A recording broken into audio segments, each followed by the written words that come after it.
மோடி இதுவரை ஒரு தடவை கூட எடப்பாடி பழனிசாமி சிஎம்னு சொல்லல. மாற்றத்துக்காக பாஜகன்னா இந்துத்துவா திராவிடத்துக்கிட்ட சரண்டர் ஆகிறது என்ன மாற்றம்? ஸ்டாலின் தனியாட்சி வரட்டு, மோடிக்கு என்ன? காங்கிரஸ் இன்க்ளூசிவ் அலையன்ஸில் இருக்கக்கூடிய ஸ்டாலின் தான் மோடிக்கு எதிரி.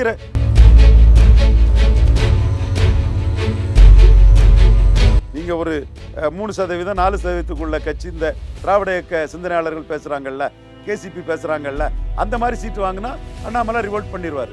நயனாரை பற்றி என்னோட விமர்சனங்கள் என்னன்னா, நான் நினைச்சிருந்தா ஓபிஎஸ்க்கு வாங்கி கொடுத்துருப்பேங்கிறது தான் தேவையில்லாத ஒரு இது. அதிமுக அரசியல்வாதிகளுக்கு மமதை வராது. அந்த அம்மா அப்படிதான் எல்லாரும் வளர்த்துருப்பாங்க.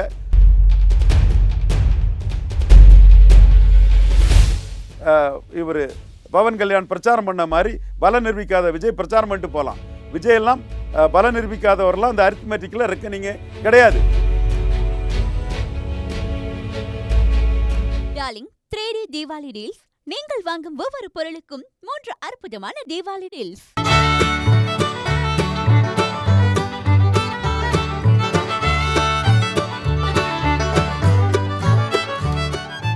இப்போ எல்லாரும் சொல்கிறது அண்ணாமலை தனியாக புது கட்சி ஆரம்பிக்க போகிறாரு அப்படின்லாம் பேசிக்கிட்டு இருக்காங்க. அவருமே கொஞ்சம் கட்சிக்குள்ளே பெரிய இணக்கமாக இல்லை. PL சந்தோஷ் ஒரு மீட்டிங் மட்டும்தான் அட்டன் பண்ணியிருக்காரு. இந்த எலெக்ஷனில் பெரிய கான்ட்ரிபியூஷன் அவர் கொடுக்குற மாதிரியும் தெரியல. இன்னொரு பக்கம் பார்த்தா டிடிவியை அண்ணாமலை தான் இயக்கிறதாகவும் சொல்கிறாங்க. அதுக்கேற்ற மாதிரி அவரும் சொல்கிறாரு, நான் டிடிவி கிட்ட பேசியிருக்கேன், பேச போகிறேன்லாம் சொல்லிட்டு இருக்காரு. அப்போது EPS கூட நேற்றுக்கு ப்ரெஸ் மீட்டில் பேசும்போது அவரே என்ன சொல்லிட்டு இருந்தார், டிடிவி NDA கூட்டணியில் நாங்கள் இருக்கோம், எங்கள் கூட தான் எடப்பாடி அதிமுக வந்துடும் சொல்லிட்டு இருந்தவர் இப்போ திடீர்னு வெளியேறன்ற மாதிரி அவரும் பேசியிருக்காரு. என்ன மாதிரி இவங்க ஒரு ஸ்ட்ராட்டஜியை பண்ணிக்கிட்டு இருக்காங்க? இது என்ன நடக்கும்? இல்லை சிலர் என்ன சொல்கிறாங்க, இப்படி போயிட்டு இருந்தால் பாஜக அதிமுக கூட்டணியே இங்கே இருக்காதுன்ற மாதிரியும் சில கருத்துக்கள் போயிட்டு இருக்கு. நீங்கள் எப்படி பார்க்குறீங்க? அதாவது அண்ணாமலையோட நடவடிக்கைகள் அவரால் கூட்டணி உடைஞ்சது, 15 சீட்டு ஜெயித்திருக்கோம், அவர் கூட்டணி உடைச்சிட்டாருங்கிற ஒரு குற்றச்சாட்டு அவர் மேலே வருது. அதனால தன்னால் கூட்டணி உடைஞ்சதுங்கிற ஒரு பேர் வரக்கூடாதுன்னு ஐயா எடப்பாடி பழனிசாமிக்கு கூட்டம் அதிகம் வருது, திமுக ஆட்சிக்கு எதிர்ப்பு இருக்குது. நான் 3 தடவை எடப்பாடி பழனிசாமி சிஎம்னு சொல்லியிருக்காரு. அண்ணா மோடி இதுவரை ஒரு தடவை கூட எடப்பாடி பழனிசாமி சிஎம்னு சொல்லல. அதுதான் ஃபைனல் அக்லீஸ் ஸ்கீல் ஆஃப் எடப்பாடி பழனிசாமி. அதுதான் இன்னும் சிஎம் கேண்டிடேட் எடப்பாடி சொல்லல அந்த இடம் தான். ஓகே, அமித்ஷா ஒரு தடவை சொல்லிட்டு அப்புறம் அதிமுக யார் வேணாலும் வரலான்னு சொல்லிட்டாரு. ஆனால் தன்னால் கூட்டணி உடைஞ்சதுன்னு பேர் வரக்கூடாதுன்னு 3 தடவை அண்ணாமலை சொல்லியிருக்கிறாரு. அதே அண்ணாமலை தான் மோடிக்காக தான் நான் வந்தேன், மோடி தான் எனக்கு முக்கியம், மாற்றத்துக்காக தான் பாஜகங்கிறாரு. மாற்றத்துக்காக பாஜகன்னா இந்துத்துவா திராவிடத்துக்கிட்ட சரண்டர் ஆகிறது என்ன மாற்றம்? அது மாற்றம் இல்லையே. ஓகே, ஆனால் எடப்பாடியோட துணியே இப்போ இந்துத்துவா தானே மாறுது. என்றாலும் அவர் திராவிட கட்சி தானே, பெரியாருக்கு பாரத ரத்னா கேட்கக்கூடிய கட்சி தானே. அதில் அப்போ இந்துத்துவாவும் திராவிடமும் ஒரு 2:1, 2 திராவிடம் 1 இந்துத்துவா. அப்படி இருந்தால் அண்ணாமலை சாட்டிஸ்ஃபை ஆயிடுவார். குறைஞ்ச சீட்டு வாங்கினீங்கன்னா அண்ணாமலை அதில் ரிவோல்ட் ஆயிடுவார். நீங்கள் ஒரு 3% 4%க்குள்ள கட்சி இந்த திராவிட இயக்க சிந்தனையாளர்கள் பேசுகிறாங்கல்ல, கேசிபி பேசுகிறாங்கல்ல, அந்த மாதிரி சீட்டு வாங்கினா அண்ணாமலை ரிவோல்ட் பண்ணிடுவார். இந்த முறை நயினார் நாகேந்திரனால அவ்வளோ சீட்டுகளை பெற முடியும்னு நினைக்கிறீங்களா? அது நயினார் நாகேந்திரன் மட்டும் பெறக்கூடிய விஷயம் இல்லை, மேலிடமும் இருக்கு. சகோதரர் நயினார் நாகேந்திரனை குறை சொல்லாண்டாம், அது தேவையில்லாத விஷயம். நயினார் அண்ணாமலையை மாற்றினது சரியான வியூகம் அல்ல. 100% நம்ம இது கடைசி வரை மாற்றக்கூடாது, நம்ம ஃபைட் பண்ணோம். மாத்திரம் பிறகு நயினாரை போட்டது நம்ம வரவேற்றோம். நயினார் போடும்போது இந்த நாடார்கள்ட்ட தேவேந்திர குல வேளாளர்களுடைய கட்சி மறவர்கிட்ட கொண்டு போகிறது ஒரு நல்ல முயற்சி தான். அவரும் ராமநாதபுரத்தில் 30% வாக்கெடுத்திருக்கிறாரு, திருநெல்வேலியில் 30% வாக்கெடுத்திருக்கிறாரு. ஆனால் இந்த ஏர்போர்ட்டு பாரத ரத்னான்னு சொன்னால் ஈக்குவலாக எல்லா ஜாதியும் மதித்தாதான் அது நிற்கும். அதில் மற்ற ஜாதி ஓட்டு போட மாட்டான். நம்ம தெளிவாக தான் ஓப்பனாக சொல்கிறோம், மோடிக்கிட்டேன்னு சொல்லிட்டோம். பட் நயினாரை எந்த இடத்துக்குள்ளேயும் நாம் குறை மதிப்பீடு செய்ய வேண்டிய அவசியம் இல்லை. அவரை நிறை மதிப்பீடு பண்ணியே பார்க்கலாம். ஸோ அவரை கம்பாரிசனோ அவரை குறைச்சி சொல்ல வேண்டிய அவசியமே இல்லை. நம்ம நயினாரை வரவேற்கிறோம். ஒரு சாஃப்ட் ஸ்போக்கன் ஒரு சகோதரர் தான். அவர் டைமில் அவர் கட்சி அதிக சீட்டு வாங்கணுன்னு தான் அவர் நினைப்பார். பட் விமர்சனம் நயினாரை பற்றி என்னோட விமர்சனங்கள் என்னென்னா, நான் நினச்சிருந்தா ஓபிஎஸ்க்கு வாங்கி கொடுத்துருப்பேங்கிறது தான் தேவையில்லாத ஒரு இது. அது அவர் பூடம் தெரியாம சாமி ஆடிட்டாரு. ஓகே. மாநில தலைவர் ஆயிட்டோங்கிற அந்த மமதை வந்துருச்சு. அந்த உணர்வில் பேசிட்டாரு. அதிமுக அரசியல்வாதிகளுக்கு மமதை வராது. அந்த அம்மா அப்படி தான் எல்லாரும் வளர்த்துருப்பாங்க. நயினாரும் அதுக்கு விதிவிலக்கு இல்லை. அப்படி மமதை ஒரு வேளையில் வந்திருக்கலாம். ஏன்னா இவருக்கும் ஓபிஎஸ்க்கும் உள்ள அந்த இன்டர்னல் டசட்டில் வந்திருக்கலாம். மற்றபடி nothing to blame against Nainar. அவரை பற்றி ஒன்றும் சொல்கிறதுக்கு இல்லை. அப்புறம் டெல்லியில் பல்வேறு யூகங்கள் அந்த தனியாக நடந்ததுனால பேசப்படுது. யாருமே அங்கேருந்து பார்க்கல, சோர்சஸ் கன்ஃபார்மாக சொல்ல முடியாது. அதில் அடுத்து என்ன சொல்கிறாங்க அப்படின்னா, எடப்பாடி நீங்களே சொல்லியிருக்கீங்க அவ்வளோ சாதாரண ஆள் கிடையாது. ஏற்கனவே 20 சீட்டுகளுக்குள்ளெலாம் அடக்கியிருக்காரு. ஜெயலலிதா கிட்ட பாடம் படித்த மாணவர்னு சொல்கிறீங்க. அவர் அண்டர் எஸ்டிமேட் பண்ணி எங்கேயுமே பேசலை. இப்போவும் அவர் டெல்லி போகிறதுக்கு முன்னாடியே டிஸ்க்ளைமர்லாம் போட்டு தான் போகிறாரு. இந்த கட்சிக்கு துரோகம் செய்கிற யாரையும் ஏற்றுக்கொள்ள முடியாது அப்படின்றத சொல்லிட்டு தான் போயிருக்காரு. அங்கேயும் அதை தான் வலியுறுத்தி பேசினதாக சொல்லப்படுது. ஆனால் திமுகவை தோற்கடிக்கிறதுக்காக ஒரு வலுவான அணி அமைக்கணும் அப்படிங்கும்போது கடைசியாக எடப்பாடியை சிஎம் கேண்டிடேட் கிடையாது, இல்லை அதற்கு ஏற்றுக்கொள்ள முடியாது அப்படின்னு எடப்பாடி சொன்னால் என்ன நிகழும்? அப்போ எப்படி இந்த கேம் இருக்கும்? பிரச்சனை இல்லையே. ஸ்டாலின் தனியாட்சி வரட்டு, மோடிக்கு என்ன? காங்கிரஸ் இன்க்ளூசிவ் அலையன்ஸில் இருக்கக்கூடிய ஸ்டாலின் தான் மோடிக்கு எதிரி, ஆர்டிக்கு எதிரி, மோடிக்கு லாயலிஸ்டுக்கு. உங்களுக்கு ஸ்டாலின் மேல அரிப்பு இருக்கலாம், அந்த லிஸ்ட்டை விட்டுருங்க. அந்த மெஜாரிட்டியா திமுக அந்த லிஸ்ட்ல ஆர்டி இல்ல. ஆர்டி தாளிங்க நாடார் தொண்டன், ஷேர் கபி ஷுப்கர், வார்னகி கருத்தைங்கிற பழமொழிக்கு வாழக்கூடியவன். சிங்கம் மறைஞ்சிருந்து சண்டை போடாது, அதை யாரும் பார்த்துருக்க முடியாது. நரி நேருக்கு நேராக சண்டை போட்டதை யாரும் பார்த்துருக்க முடியாது. எனக்கு ஒன்றும் ஆன்டி ஸ்டாலின் இச்சஸில் ஒன்றும் நான் இல்லை. நான் ப்ரோ மோடி இதில் தான் இருக்கிறேன், மோடியும் அதில் தான் இருக்கிறாரு. அதனால தான் சசிகலா விஷயத்தில் நாம் காங்கிரஸ் பிடிக்குள்ள ஸ்டாலின் வந்துடக்கூடாதுங்கிற நம்ம கருத்து தான் சத்ரியன் குருமூர்த்தி, எமர்ஜென்சி ஹீரோ சுப்பிரமணிய சாமி, கச்ராஜா, இலகணி செஞ்சு யாருக்கு கட்சி, யார் இந்த கட்சியை நடத்துகிறாங்கங்கிறதுல திராவிட கழகத்தில் உள்ளவங்களாம் கணத்து தவளைகளாட்டு இருக்கக்கூடிய திராவிட கழக அறிவு குறைஞ்சவங்கள்லாம் இந்த வரலாற்றை புரிஞ்சுக்கிடணும். மோடி நன்மைக்காக ஆடி நிற்கிறனால தான் ஆடி ஜெயித்தான். பெரியாரிஸ்ட்டுங்கிற போலி பெரியாரிஸ்ட்டுகள் இதை புரிஞ்சுக்கிடணும். சவுக்கு சங்கர் மட்டும் அதை புரிஞ்சிருந்தான், யூ ஆர் கிரேட்டுன்னா. அப்போ இந்த இடத்துக்குள்ள விஷயம் என்னென்னா, மோடிக்கு எது நன்மைங்கிறதான் பார்க்கணும். ஸ்டாலின் தனியாட்சி வந்துட்டா மோடிக்கு என்ன ஆகிப்போச்சு? அது கரெக்ட். காங்கிரஸ் பிடியில் ஸ்டாலின் போயிட்டா தான் மோடிக்கு நஷ்டம். அதைத்தான் நாங்கள் சொல்கிறோம். மீண்டும் ராகுல் காந்தியை 29 ஸ்டாலின் ப்ரொஜெக்ட் பண்ணிட்டாருன்னா, தமிழ் மண் என்ன மண்ணோ, இந்திரா காந்தி 71 50% மேலே, 77 இந்திரா காந்தி, எம்ஜிஆர் கூட 50% மேலே, 80 கலைஞர் கூட 50% மேலே, 84 அவங்க அசாசினேஷன் 50% மேலே, 2004 இந்தியாவிலே சொல்லலை சோனியா காந்தியை, கலைஞரும் ராமதாஸும் சோனியா தான் பிரதமர்னு சொல்லி 60%. ஓகே. 19 ராகுல் காந்தியை சொல்லி 53%. 24 ஸ்டாலின் தலைமை குழுந்த ஓட்டு. அதனால தான் 48 அசம்பிளிக்கும் வரும்னு சொல்கிறேன். அது பார்லிமெண்ட் ஓட்டல்ல, அசம்பிளிக்கும் ஸ்டாலின் தமிழ்நாட்டை காப்பாற்றிட்டார், இந்தியாவை காப்பாற்றினார்னு ஸ்டாலினை முன்னிறுத்தி எடுத்த ஓட்டு. அதனால தான் அசம்பிளிக்கும் அது பொருந்துங்கிற லாஜிக்கோட தான் நான் சொல்கிறேன். மீண்டும் அந்த குடும்பத்தை ராகுல் காந்தியை ப்ரொஜெக்ட் பண்ணக்கூடிய ஒரு சூழ்நிலையை ஸ்டாலினுக்கு ஏற்படுத்துகிறதே மோடிக்கு லாபம் இல்லையே. அப்போ 360 டிகிரியும் பார்த்து தானே மோடி அரசியல் பண்ணுவார். 4 பேருக்கு ஸ்டாலின் அரிப்புக்கு ராகுல் காந்தியை தூக்கி விடக்கூடிய ஒரு அரசியலை மோடி செய்ய மாட்டாருங்க தான் 2021 அத்தனை பேருக்கும் உரைக்கிற மாதிரி சசிகலா விஷயத்தில் மோடிஜி இன்க்ளூசிவ் அலையன்ஸில் சசிகலா வர முடியாதுங்கிறத சொல்லி நம்ம ஜெயித்தோம். அப்புறம் தினகரனை கூட சசிகலா இருந்து செக்ரகேட் பண்ணி தான் அண்ணாமலை தான் அதை கொண்டு வந்தார். 4 மணிக்கு பிறந்தநாள் வாழ்த்து தெரிவித்தார். போதாது பேசணும்னு ஒரு நிர்பந்தம் அண்ணாமலைக்கு வரும்போது 5 மணிக்கு பேசினார். அந்த அணிக்குள்ள டிடிவி தினகரனை கொண்டு வந்தார். ஸோ இன்னைக்குள்ள நிலைமையும் மோடிக்கு 29 நினச்சி தான் ஸ்ட்ராட்டஜி பண்ணுறாரு.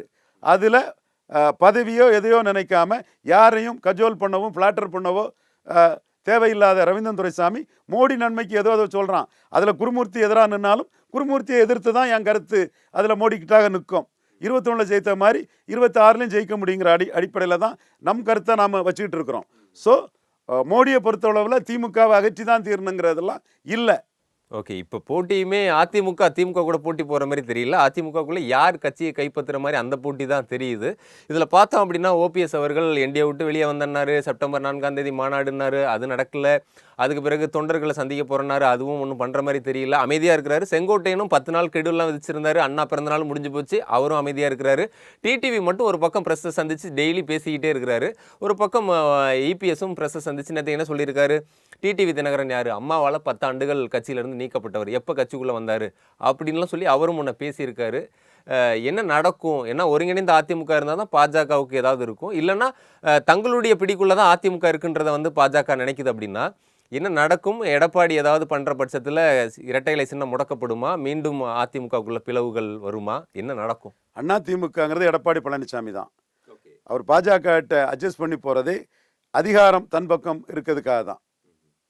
நான் முன்னமே சொன்னேன், சசிகலா மேரை மதித்ததை மற்றவங்க அதை கொஞ்சம் இழிவாக சொன்னாங்க. நான் அதிமுக கலாச்சாரமே அதுன்னு சொல்லும்போது ஒரு பிஹெச் பாண்டியனை தவிர எல்லாருமே ஜெயலலிதா காலில் விழுந்தவங்களாக தான் இருப்பாங்க. அப்போ நம்ம அதை சொல்லி யாரையும் டீஸ் பண்ண வேண்டிய அவசியம் இல்லை. அந்த அதிகாரம் அவங்கள்ட்ட இருக்கிறதுக்காக தான் அவங்களுக்கு அந்த உயரிய மரியாதையை கொடுக்குறாங்க. ஒயிலின் ரோம் பி எ ரோமன், அதனால் மற்றவங்க சொன்ன மாதிரி நான் டீஸ் பண்ணலை. அந்த அதிகாரமே எடப்பாடி கையில் வந்த பிறகு சசிகலா மீண்டும் வந்தால் மதிக்கவே மாட்டாருன்னு தான் நம்ம சொன்னோம். எத்தனை பேர் என் சகோதரர்கள் அப்படி வந்ததும் அம்மா தப்பு பண்ணிட்டேன்னு முன்மாறி சசிகலா இதில் அந்த இது விழுந்து அது சொல்லி பதவியை கொடுத்துருவாருன்னு எத்தனை பேர் சொன்னாங்க. எங்கள் அதிகாரத்துக்காக தாங்க அந்த மரியாதையை கொடுக்குறாங்க. நான் எடப்பாடியை குறி வச்சு அதில் குறை சொல்ல விரும்பல, நேயமாக பேசுகிற ஆள். அந்த அதிகாரமே அவர்கிட்ட வந்த பிறகு அவர் ஏன் மறுப்பாக மாட்டார். அதிமுகங்கிறது எடப்பாடியின் அதிகாரம், ஒற்றை தலைமை அவர் தான். அது பலகீனம் அடையலாம், அதை பற்றி அவர் கவலைப்பட மாட்டார். அதை பலப்படுத்துறதுக்கு அவர் விஷயங்களை செய்வார். மதுரை ஏர்போர்ட் முத்துராமலிங்க தேவர் பேர், பாரத முத்துராமலிங்க தேவரெல்லாம் பலப்படுத்துறதுக்கு கட்சியை தன்னை ஸ்ட்ரெங்தன் கட்சியில் தன்னை ஸ்ட்ரெங்தன் படுத்துறதுக்கு அவர் செய்கிறாரு. கட்சியில் பிரஜாதி ஓடிடுவாங்கிறத நம்ம சொன்னாலும் அவருக்கு தெரிஞ்சாலும் அதை பற்றி கவலைப்பட மாட்டார். அவருக்கு நோக்கம் கட்சி தான் காட்டுறது தான். அது பலகீனப்பட்டாலும் பரவாயில்ல. அதிமுகங்கிறது எடப்பாடி பழனிசாமி. நாளைக்கு அதை ஓபிஎஸ்ஓ செங்கோட்டையனோ வேலுமணியோ தங்கமணியோ இவர் நத்தம் விஸ்வநாதனோ இவர் வைத்தியலிங்கமோ தூக்கி போட்டு அந்த இடத்துல இன்னொருத்தர் உட்கார்ந்துடக்கூடாது. அது உட்காரதுக்கு கெப்பாசிட்டி உள்ள யாரையுமே அவர் என்டர்டெயின் பண்ண மாட்டார். பிடிச்சதை விட மாட்டார். அப்படிதான் இருப்பாங்க. நீங்க விட்டுட்டாருன்னா எடப்பாடி ஏமாந்துட்டாரு, இழிச்சவாயன் அதுன்னு சொல்லுவீங்க. அப்ப செங்கோட்டையன் தான் ஏமாந்துருக்காரு இல்லையா? செங்கோட்டையன் எடப்பாடியை டிக்கெட் கொடுப்பாராங்கிற டவுட்டு. எடப்பாடியை சொல்லி பதவியெல்லாம் பறிச்சுட்டாரு, வெறும் உறுப்பினராக தான் இருக்கு. எடப்பாடியை சொல்லி எந்த நன்மையும் வராது, எடப்பாடியால் சிஎம் ஆக முடியாது, வேஸ்ட்டு, அதிமுக தோத்து போங்கிற புள்ளிக்குள்ளதான் இந்த ஃபைட்டை பண்றாரு செங்கோட்டையன். அதிமுக எடப்பாடி தலைமையில தோத்து போகுங்கிற நம்பிக்கையில தான் பண்றாரு. இப்போ நீங்க கணிச்சிட்டு சொல்றீங்க சீமான் 234 தொகுதி தனிச்சு நிற்கிறார், அவரை சிஎம் கேண்டிடேட்டா மோடியை விரும்புறாரு அப்படின்றதெல்லாம் ஒரு பக்கம் சொல்றீங்க. அவருக்கே சீமானுக்கே ஒரு செல்வாக்கு உயர்ந்துகிட்டு இருக்கு அப்படின்னு சொல்லிட்டு இருக்கீங்க.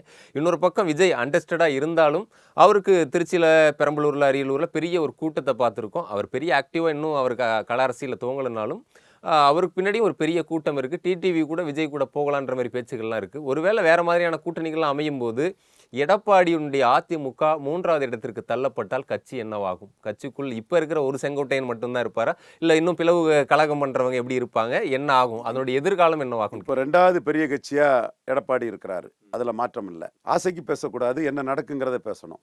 40% இருந்த எடப்பாடிக்கு ஓட்ட அண்ணாமலை காலி பண்ணி தான் 20% கொண்டு வந்தார்.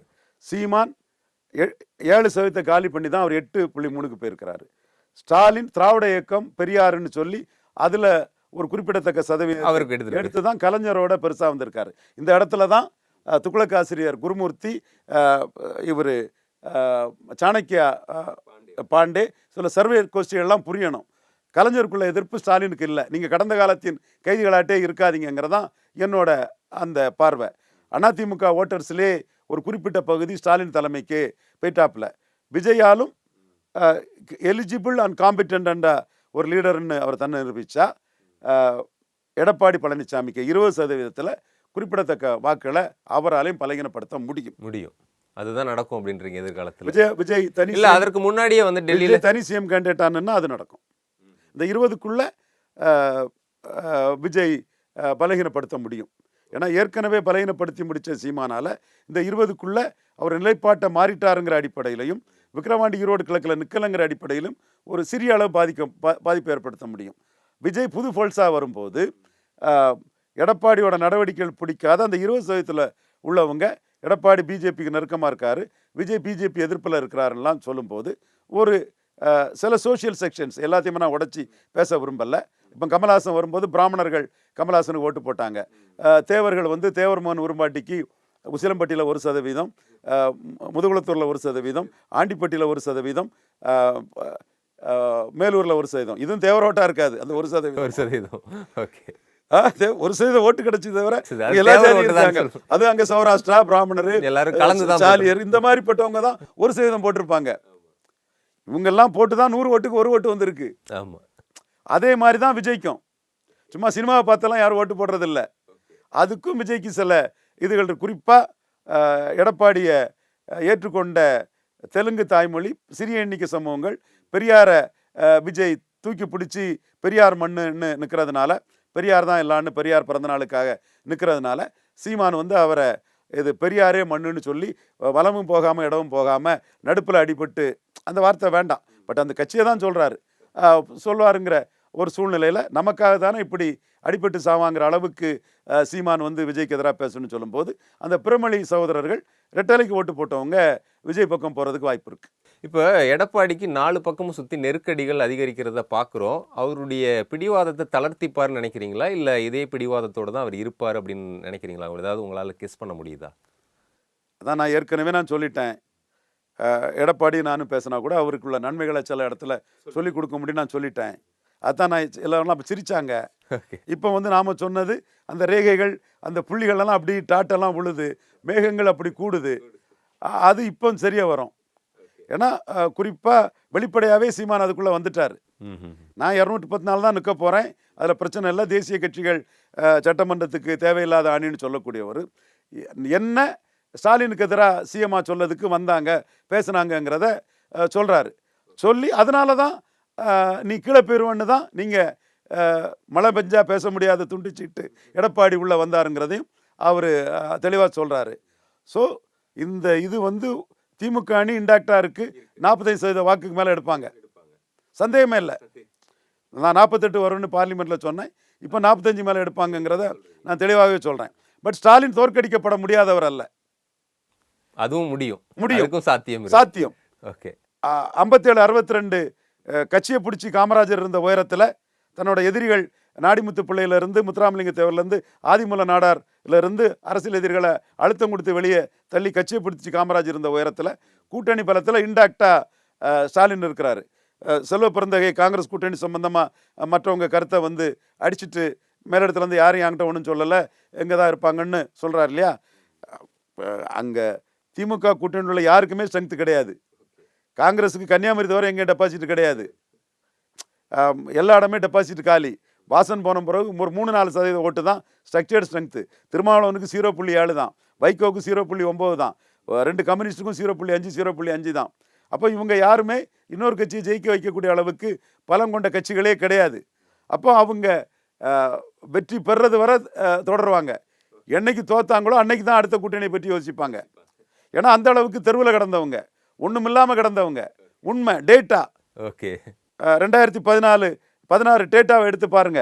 நான் சொல்கிறது உண்மைன்னு எல்லாருக்கும் தெரியும். நான் டேட்டா இல்லாமல் பேச மாட்டேன். உன் ஆசைக்கு காங்கிரஸை பெரிய சக்தியாக நினச்சி ஸ்டாலின் மேலே உள்ள வன்மத்தில் நீ பேசினேன்னா நீ சொல்கிறது போய், அது காங்கிரஸ்காரனுக்கே தெரியும், மற்ற அரசியல் கட்சிகளுக்கும் தெளிவாகவே தெரியும். ஸோ ஸ்டாலின் அணி இன்டாக்டாக இருக்கும். இன்டாக்டாக இருக்கிறதோட ஒரு 45% வாக்கு தாண்டி தான் பெறுவார். ஸோ 1-1 தான் அதை தோக்கடிக்க முடியும். 1-1க்கு பலம் நிரூபித்த எல்லாரும் வேணும். விஜய் வேணுன்னா 2014 ஜெகனுக்கு எதிராக நாயுடு பாஜக அணிக்கு இவர் பவன் கல்யாண் பிரச்சாரம் பண்ண மாதிரி பலம் நிரூபிக்காத விஜய் பிரச்சாரம் பண்ணிட்டு போகலாம். விஜயெல்லாம் பலம் நிரூபிக்காதவரெல்லாம் அந்த அரித்மெட்டிக்கில் ரெக்கனிங்கே கிடையாது. சும்மா அதெல்லாம் பிளேயர்ஸ் அதை ஒத்துக்கிட மாட்டாங்க. வேற எங்கேயும் இடம் கிடைக்காத தினகரன் ஒரு வார்த்தை சொன்னார், அவ்வளோதான் வார்த்தை தான் சொல்லியிருக்கிறாரு. அவர் எங்கே இடம் இல்லாத கிருஷ்ணசாமியும் ஒரு வார்த்தை சொல்லியிருக்கிறாரு. அவர் 1/2%, இவருக்கு ஸ்டேச்சர் இருக்குது. அவரும் 2% ஓட்டு எடுத்த ஒரு ஸ்டேச்சர் இருக்குது. அவரே நம்ம ஏன் குறைச்சி சொல்கிறோம்? ஒரு சகோதரர் அவர் பல லட்சம் ஓட்டுகள்லாம் ஒரு காலகட்டத்தில் காட்டினவர் தானே. அந்த இமேஜ் வளையம் அந்த சகோதரருக்கு இருக்குது, சகோதரர் தினகரனுக்கு இருக்குது. ஒரு பேச்சுக்கு அவங்க சொல்லியிருக்காங்க. ஏன் தினகரன் கூட தனிச்சு நிற்கக்கூடிய சீமானை வந்து சீமானும் ஒரு அணிக்கு தலைமை ஏற்பாருங்கிற வார்த்தையை தினகரன் பேசியிருக்காரு. அதுவும் பேசியிருக்கு. இந்த வார்த்தை தான் ரொம்ப முக்கியமான வார்த்தை. ஓகே. எடப்பாடிக்கு செக் அடிக்கக்கூடிய வார்த்தை.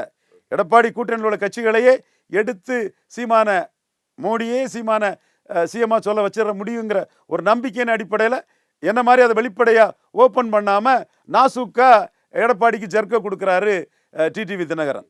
நேற்று வர விஜய்னு சொல்லிக்கிட்டு சீமான விமர்சனம் பண்ணின தினகரன் இன்னைக்கு சீமான தலைமையில் ஒரு அணி அமைன்னு சொன்னா மோடி சீமான ப்ரொஜெக்ட் பண்ணிடுவாருன்னு ரவீந்திரன் துரைசாமி சொல்றது அவங்க ரிலேட்டிவ் சசிகலா அம்மையார் விஷயத்துல குருமூர்த்தியை மீறி மெட்டலைஸ் பண்ணினான இதையும் பண்ணிடுவானோங்கிற ஒரு நம்பிக்கையின் அடிப்படையில் தான் அவர் பேசுறாரு. நம்ம எஃபர்ட்ஸ் நம்ம போடுறோம். மோடிக்கு எந்த நன்மையோ அதற்கான எஃபர்ட்ஸை போடுறோம்.